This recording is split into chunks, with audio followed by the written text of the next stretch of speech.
we're going to begin things by looking at law itself. We're going to look at law as a concept, specifically how law comes to be. What do we recognize law as being? What is a good law? Where does law come from?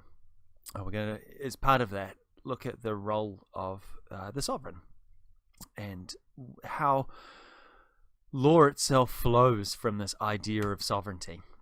We're also going to look at where the courts fit in all of this, and we're going to look at the role of the lawyer herself or himself. Now, an important thing to note here is that we're not looking at any legal system in particular. We're looking and thinking about law in the very broadest sense. So we'll start with really trying to ask an age-old philosophical question: what is law? There are lots of sometimes competing definitions from this. I've taken a pretty simple, pretty basic one, and we're going to break down what each component of it is. And here we've got that it's a recognized system of enforceable rules designed to regulate conduct and provide a framework for social cooperation. So a couple of things to look at here. The first thing is that it is a system of rules. Law is about rules. It is about doing things and not doing things, what people can and can't do. And it's inherently people-centric. Those rules, though, have backing. They are and can be enforced.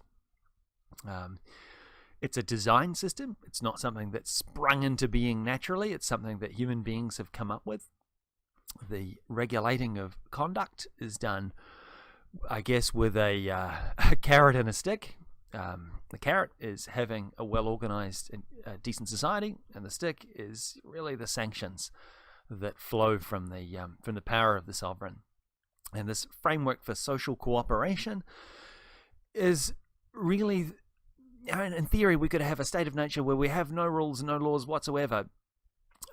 But over time, we've come to realize that that usually descends into quite a horrible system. And the decent society is one where we can have these constructs in place so that we can get along a little bit. And the final thing I want to add is the recognition. Law is different from custom and convention in that it is something that we recognize as being as so.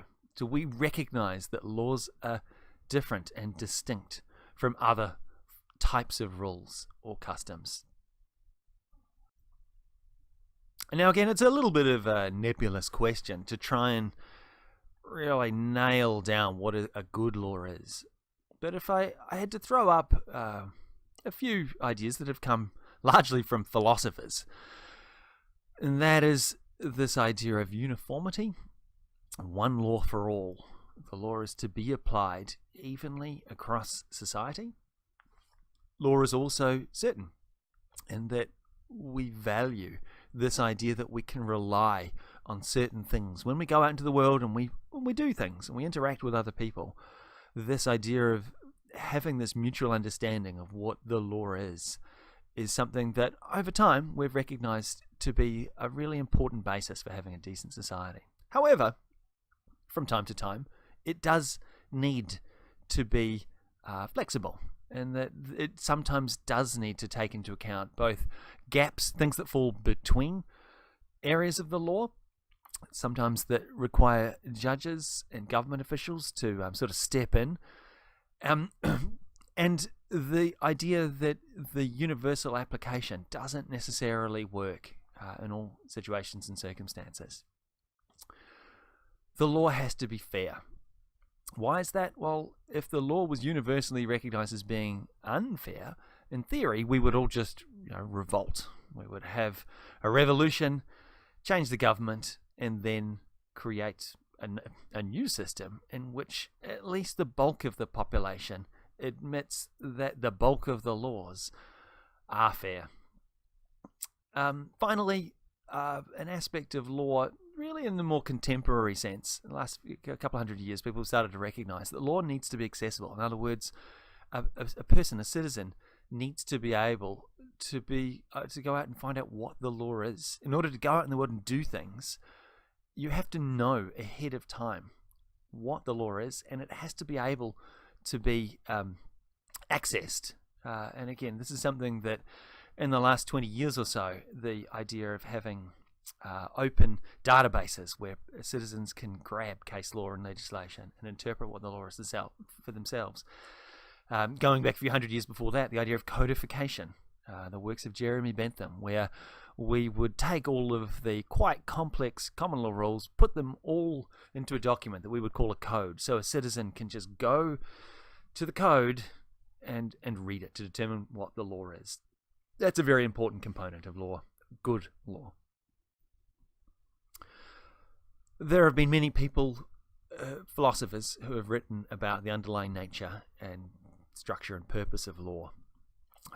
And again, these are definitions that I have drawn from. They also come from the text as well. The first one, that society needs to be ordered and structured. We as a species have experimented with situations where things aren't structured and aren't organized, and life is pretty horrible. And so essentially this stage in human history where we've started to recognize that, well, we really need to just give away some of our personal rights and freedoms in order to have this structure, to have this order, and this idea of reasonableness, that having impartial arbiters of disputes, for example. And secondly, this idea of balancing between the needs of the individual, my rights to do things, as opposed to that of the collective, society's needs to, and particularly this flows from this idea of really looking after the weaker, the less powerful members of society. And this is represented in some ways in overt statements of the law. Each is equal before the law, for example. So the next thing to look at is jurisdiction. This word gets thrown around here and there often when governments or courts are trying to determine whether a particular matter falls within their jurisdiction. Jurisdiction in the broad sense, though, is the extent of power. It's how far can the decisions of one recognized decision maker extend. Sometimes in the very simplest sense, this can just be geographical. The borders of a country are often the extent of where their jurisdiction ends. Once you step over the border into another nation, you're subject to a different set of rules and systems. And that idea of the jurisdiction of governments and the jurisdiction of courts can have a geographical element, but it can also have horizontal elements as well. For example, the structures in federal systems, such as Australia and the United States and Russia, where you have a federal government which sits over the top of all of the various state and territory governments, and depending on how and where a particular dispute arises, it may arise in an area of law that involves the federal jurisdiction as opposed to the local or state or county jurisdiction. There's also different types of law. For example, there may be specialized courts that deal with, for example, maritime law or taxation law. And in that situation, the jurisdiction of that particular body extends only to those types of matters. And also within a particular hierarchy of courts, where a low-level court might have jurisdiction to enter into a judgment up to a certain money amount. So a minor dispute, for example. Small claims courts have jurisdiction to enter and create orders for small amounts, whereas the higher level courts usually have what we call unlimited jurisdiction for those types of matters. Similarly, in the criminal sphere, low-level courts may have the power only to enter judgments on minor matters, whereas the more sort of serious and grave matters that may come before the courts need to go into the higher courts because they have the jurisdiction over those particular areas. There are lots of different ways that we can sort of categorize the law in certain areas. Arguably, the first two items on the list could be the entire list itself, but I think it's helpful to think of it in terms of these four. Again, other theorists have come up with 5, 6, 7, 12 different ways of categorizing law. Remember that this is a human construct. It's not a phenomena of nature that we have.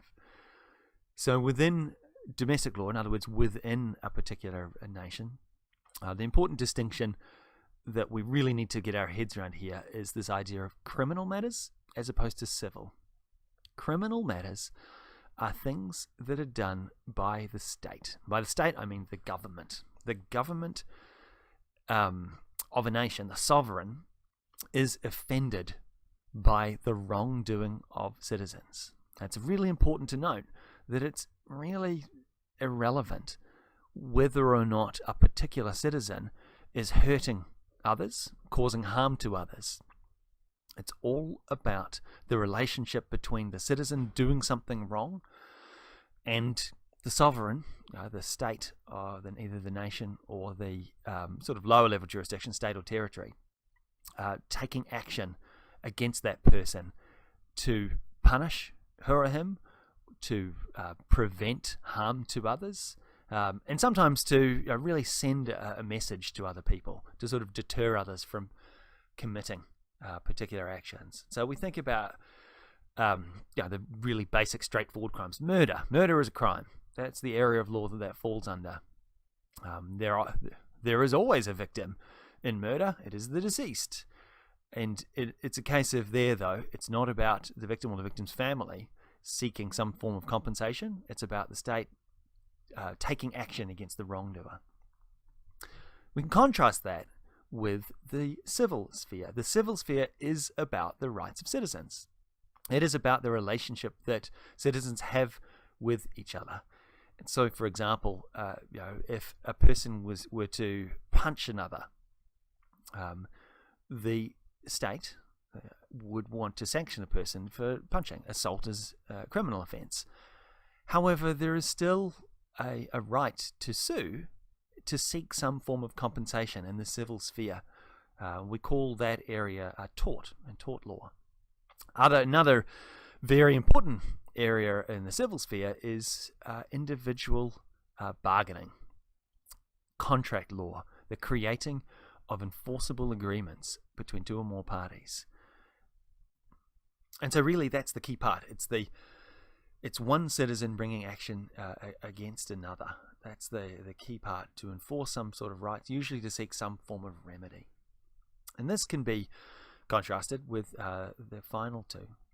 I'll talk about the fourth, regulatory aspects. That is where the citizen is engaged with government. Now, there are a lot of rules and laws that are crafted by parliaments and then usually delegated into other bodies, local government, for example, that are to do with creating a well-organized, regulated society. And arguably, this is sort of different and distinct from criminal and civil, even though in some situations, for example, if the government determines that buildings can only be a certain height in a certain area and you build higher than that, there may be both civil penalties and or criminal matters. But really this idea of regulatory, or what we call administrative law, really sort of sits on its own. It's often the citizen interacting with the government in some way, the very large mechanical aspects of government. Another area being taxation law, the idea that the state, in order to create the decent society and to essentially run all the mechanical aspects of government, we need to have an effective taxation system in order to redistribute some wealth from people that have it and or earn it, in order to pay all of our civil servants to do those things. And all of these things, I think, can also be contrasted with the basic law, the idea of constitutional laws. Now, not all nations have strictly a document that they call a constitution, but most do. And often regions have constitutions as well. But as we'll see a little bit throughout this subject, the way that constitutions work is a little bit different from laws that have been created by Parliament. Because fundamentally, constitutions are created by the people in entirety, and they form the basis of law. And as such, it can sometimes be quite helpful to think of them as quite separate and distinct an area from the administrative and the civil and from the criminal areas. Now, the next thing to think about other categories of international law. International law is quite distinct, separate, and different from domestic law. That is, the law involving governments and nations and citizens in different international jurisdictions is quite different from those contained within the nation state. And we try to divide international law into two broad areas as well. We have private international law, which is really the relationship between citizens in different jurisdictions, either involving a citizen in one nation dealing with either a private citizen in another nation, or sometimes that citizen involved with the government of another nation. And this is different and distinct from public international law. Public international law is the frameworks of cooperation that nations have between each other. And so again, there's lots of bodies, international bodies, that do things between nation states. The United Nations, for example, and many organs and sort of subcommittees and sub-bodies of the United Nations.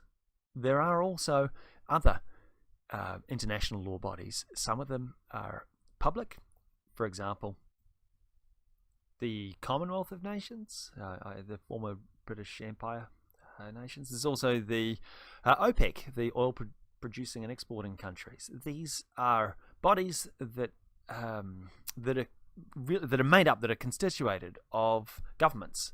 So a few governments that have got together to form a particular body. They're public in that they involve nation states themselves. And this is a little distinct from these what we call supranational private bodies, large corporations and organizations such as Greenpeace or the Red Cross or the Catholic Church that operate all across the globe or in multiple jurisdictions, but aren't public, and that they're not actually governments themselves that are interacting between each other.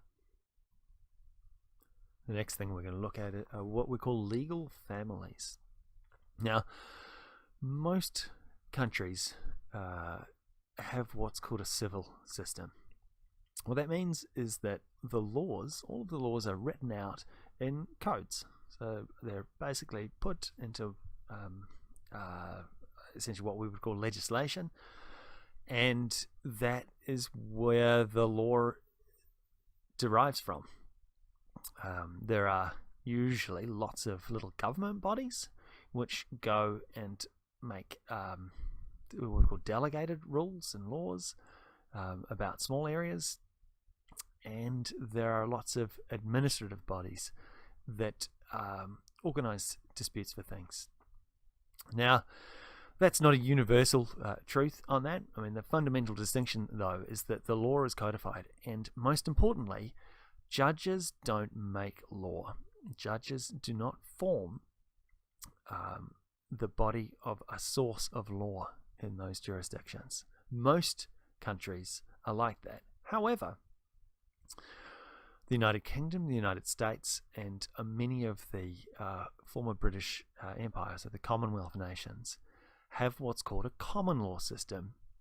In the common law, while there is legislation, and usually that legislation is supreme, in other words, what Parliament says will trump what the courts do, judges do, however, act as a source of law.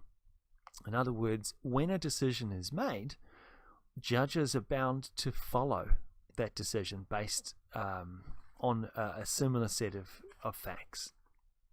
What that gives is an aspect of flexibility, because you can have an independent court system who, in times of difficulty, in other words, when there are parties to a dispute that can't agree, which, well, let's face it, is most times people even go to court, and when the particular set of facts falls between what the parliamentary drafts people thought about, that's when the judges can step in and use their own little bodies of rules. It is unusual, and increasingly there's a push in common law jurisdictions to try and codify things as much as possible. And again, this flows back from the 1900s and the 1800s, where the very much there was this movement towards codification. There was a British philosopher by the name of Jeremy Bentham who really tried to push back against the common law system that was it was very much a core component of British law. And Napoleon, when Napoleon went about conquering the various nations of Europe in the very early years of the 1800s, he was quite a firm believer in codifying laws, his laws, and so very much this influence of the Napoleonic codes and the earlier what we call the Roman law, where things were codified, is very much a binding feature, uniting feature of the continent of European legal systems, whereas the British had this common law system, which still is very much in existence today. Now, the other two categories kind of similar, but the idea is that law, the ultimate source of law in socialist systems, flows from the socialist doctrines, or in religious systems from religious texts. And so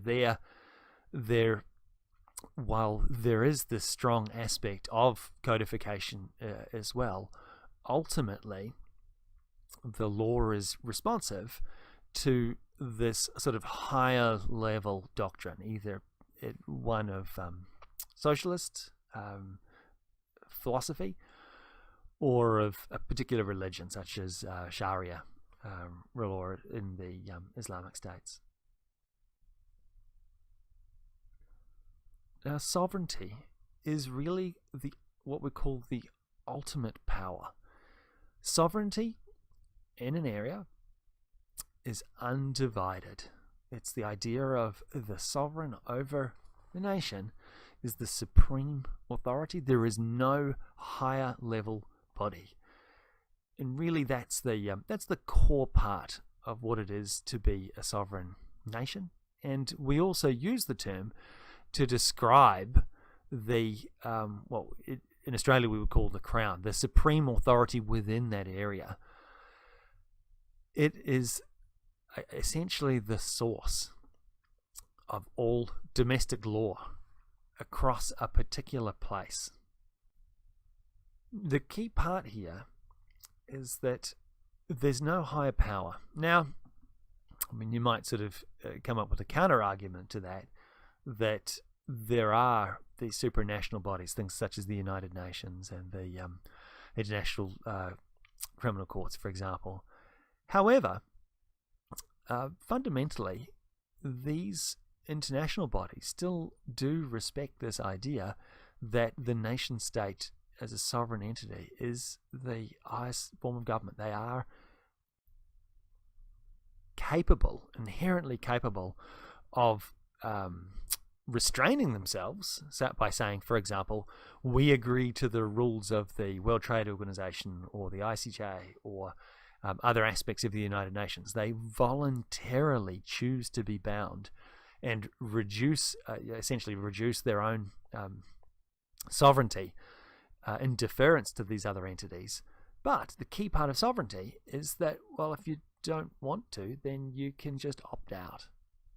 And that's a really important aspect, because fundamentally these things and these notions flow from the might is right aspect of that we had really up until the end of the Second World War. But as well, you may have noticed that nation states that are very powerful often, very reluctantly or not at all, choose to be bound by these sort of international conventions. So, for example, the Americans don't choose to send their soldiers to the international criminal courts and to put them on trial for war crimes. They just opt out of that. That's a rule for other countries, but not for us, because we're powerful enough to not have to do it. Similarly, with the dispute in the South China Sea. The Chinese government, these things have gone to arbitration in the international bodies, and then the results come back against the Chinese government, and they've just basically thumbed their nose at it and said, well, we don't respect that decision. Sorry, we're just choosing not to be bound by it. And so fundamentally, underneath of this, there is still this idea of might is right, and the nation state is really the source of this ultimate power. And certainly within a jurisdiction, within a nation, sovereignty is indivisible. And in other words, there is only one sovereign. Now, following on from that is this idea of trying to reduce arbitrary power. There's a lot of history, and certainly a lot of philosophers have talked about this. This idea that power corrupts, and absolute power corrupts absolutely. And so a very important aspect of contemporary systems of governance is to try and diffuse power. These things didn't just pop into existence overnight. Certainly, in the case of the British example, one can trace all the way back to the Magna Carta, where the absolute power of the king to do whatever he, or in the case of a queen, she, felt like, got curtailed ever so slightly. And there are certain other historic moments in the British system where this happened. For example, the Bill of Rights in 1689, where the powers of the absolute right of kings, and again this goes back to this idea of might is right. I'm the king because I control the army, I have the biggest sword in the land, and you will do as I say. And the trouble is, this is a pretty horrible way of organizing society. And so over time, we've developed systems and structures to try and reduce this arbitrary use of power. And one of the mechanisms we use for that is what we call the separation of powers. Now, there's three arms of government.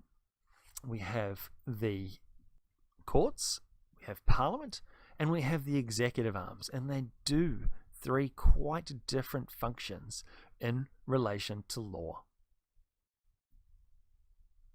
The courts, for example, are limited to interpreting what the law is. In theory, courts don't create law, they just follow what the will of Parliament is. In our system, the common law system, from time to time, if there is a gap, and the gap needs to be filled in order to resolve something for a particular set of circumstances, for particular parties before them, then yes, the courts do need to jump in and sometimes declare what the law actually is. But the important thing about our court system is judges don't get off their seats and go and investigate. They are limited to making decisions on the facts and the parties that come before them. They don't investigate themselves. It's a very important distinction in our system. In other systems, civil law systems where courts aren't a source of law, but they are still required to interpret it. In other systems, they can have what's called an inquisitorial mode, where they do go and investigate things, and they do ask questions themselves. And in fact, in some of our systems, and as we'll talk about later in this course, some of our tribunals operate a little bit more under this inquisitorial style. Now, the other important distinction about the courts in our system is that they are not elected. Courts are presided over by judges, and judges are taken from the ranks, senior ranks of solicitors and barristers in society. So as a result, judges are often a lot older, far more knowledgeable about the law, but they are not in any way responsible to the people. In contrast, Parliament is directly responsible to the people. In fact, one might think parliamentarians have a fixed-term contract with a very, very harsh option to renew. They are elected. And the important thing in systems that have these three arms of government is that the Parliament is elected, they have fixed terms, and they create legislation. And the important thing there is that the other two arms of government are obliged to follow legislation. It's a really important consideration in our law, that the Parliament is supreme. The expressly and clearly stated will of Parliament, which is enshrined in legislation, validly formed and passed, will trump whatever the courts decide and whatever the executive arm will decide. Now, again, Parliament doesn't get up and investigate things directly. Parliamentarians these MPs and senators are elected, and their constituents will inform them. They will tell them. You can go to your local MP and say, I'm having this issue. And they will go off, and as part of the political process, which isn't discussed anywhere in our Constitution, the political process, they will determine what things need to happen. And they will, in theory, go and craft legislation to resolve these sorts of issues. Often, again, with a view for being re-elected at some stage in the future. Now, finally, the executive arm of government, they are the doers. They do get off their seats and investigate things. They're the ones that apply the law. When decisions need to be made about government, the executive, which consists of all of what we call the ministries, each of which is headed by a minister, they basically are the ones that go out and do things in our society. They're the ones that facilitate the collection of revenue, that conduct all of the government departments, that engage in international diplomacy. They're also the ones that control the armed forces and the police. And a couple of things to note here is that this idea of discretion, yes, Parliament is supreme, and yes, the executive is responsive to that. They must follow the law. They must follow the clearly expressed will of Parliament, but they're going to have discretion to do things. For example, when you apply for a passport, the government department responsible for issuing passports will be able to look at all of the different facts and evidence that you provide them, and they will make a decision whether to give you a passport or not give you a passport based on that. They have to follow a bunch of guidelines, but ultimately still have a little bit of discretion to choose one way or the other. How do we stop them from making terrible decisions? Well, one of the important aspects of the executive is that if they make really bad decisions and don't follow what the particular body of legislation that gives them this power to make decisions, if they don't follow it properly, you can go to the courts and ask the court to make them do their jobs properly. It's a very important component too. Now, in our system, which is known as the Westminster system, our ministers are all members of Parliament. So we have this quite large overlap between the Parliament and the executive, and that the cabinet, the people that